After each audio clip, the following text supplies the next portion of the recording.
Hi guys, welcome back to my channel. Today I want to go through some TMJ jaw pain, TMD dysfunction stuff and what you can do to treat yourself at home. So TMJ pain or TMD pain are actually a little bit different. TMJ is when it's a dysfunction of the muscles, or the muscles are acting on the joint and creating jaw pain, whereas TMD is actually dysfunction of the actual joint itself. It takes a trained practitioner to be able to identify the difference between both. One is a little bit easier to treat at home, TMJ, than TMD, which often will require medical intervention and sometimes even surgery, depending on what's going on. Second, what is TMJ pain, TMD?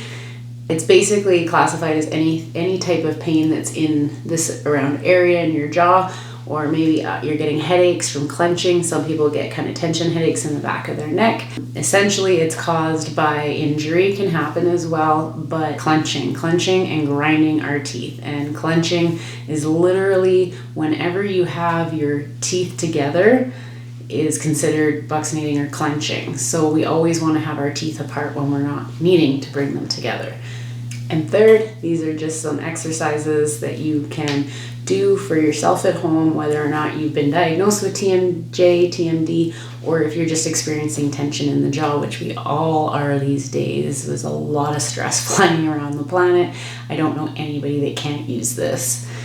Another side note, sorry, this is going into number 4 point now, but when we have tension in our jaw, it carries through the entire body. It's not just here. It's not just going to affect our headaches and jaw pain. It clenches up literally 11 other muscle groups of the body all the way down to your big toe. How does that happen? Through fascial lines. Our deep frontal line is actually highly innervated and connected to the jaw. Anxiety, our hip flexor muscles are actually in the same line as our jaw muscles. So if we're constantly in a state of clenching up here, I promise you the rest of the body's following suit. So if you are struggling with high levels of stress, if you are one of those people that hold a lot of tension, maybe look here first. Now the first thing I want you to do is go wash your hands. Go scrub them with soap, water, go wash your hands. Oh wait, pause the video, come right back. Okay, let's get started. Now the first thing to do is not the most attractive thing. I'm going to sacrifice my glorious beauty here and show you basically the inside of my mouth. But how we're going to start. So follow along here with your nice clean hands. You're going to take 2 fingers and we're going to do what's called a muscle energy technique. So a muscle energy technique is essentially, long story short, you are tricking the muscles to think that they are about to tear or rip off the bone. So the brain sends a signal back to the muscle saying, relax, relax, relax. We do this in a very specific method called muscle energy techniques, or known as METs. What we do is we pull the muscle to its full length, maybe not full length, but the length it wants to be at based on tension, and basically until you feel that stretchy feeling. You take a deep breath in, you hold your breath, and you activate that muscle without any movement for 6 to 9 seconds. So I'm going to go through that and show you. I'm not going to be able to talk to you while I'm doing this, so I'm going to kind of wave my fingers at you so you can see what I'm doing. So you're going to take those 2 fingers, we're going to hook it over our bottom teeth and pull our mouth as wide open as possible.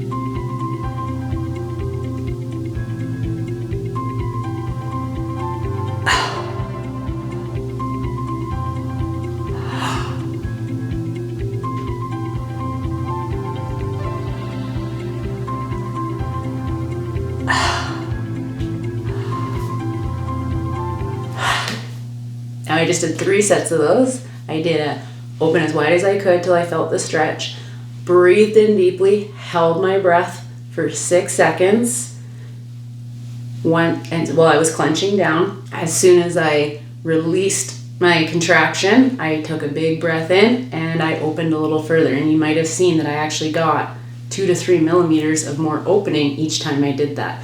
So the protocol would be to do about 3 to 5 times, and that's just to really break up any of the tension or spasm in those muscles kind of in the side of the jaw, the mouth closers basically. There is some interoral release stuff that I'd like to talk about as well. Now, this is something I show a lot of clients in my office and how to do at home without you having me here with me. It's hard for me to show you exactly, but there are a few things you can do if you really just want to release that and you're not sure where to go.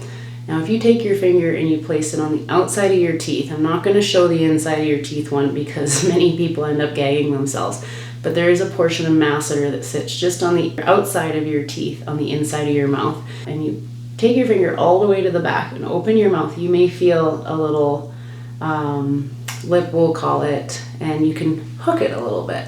So you can kind of hook that, massage that area very gently, and kind of open and close your mouth at the same time. So just to show you what that looks like, and hooking.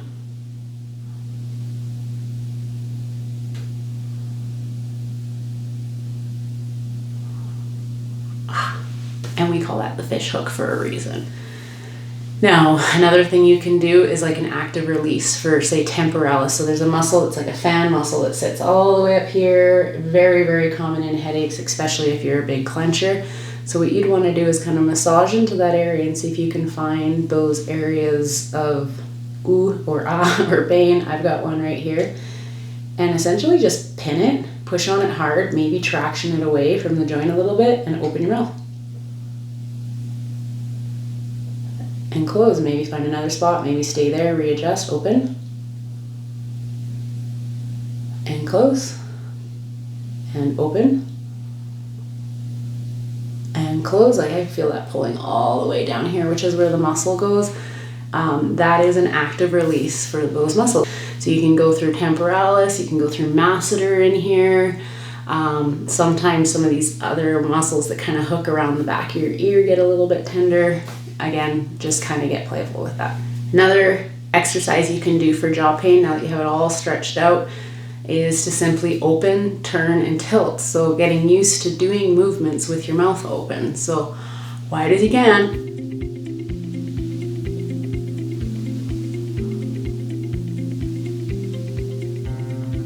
And then maybe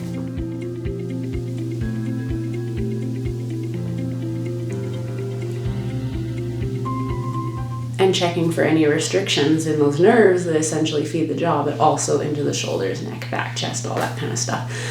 Now, those are just a few little exercise tips and information you can do for the jaw. If you want some more information, please go ahead and ask in the comments. Follow me on Instagram where you can shoot me a private message. It's under Natalie Hills under the same name, or we can always book you in for a session too and get this taken care of. I hope that helps, and happy healing. See you next time.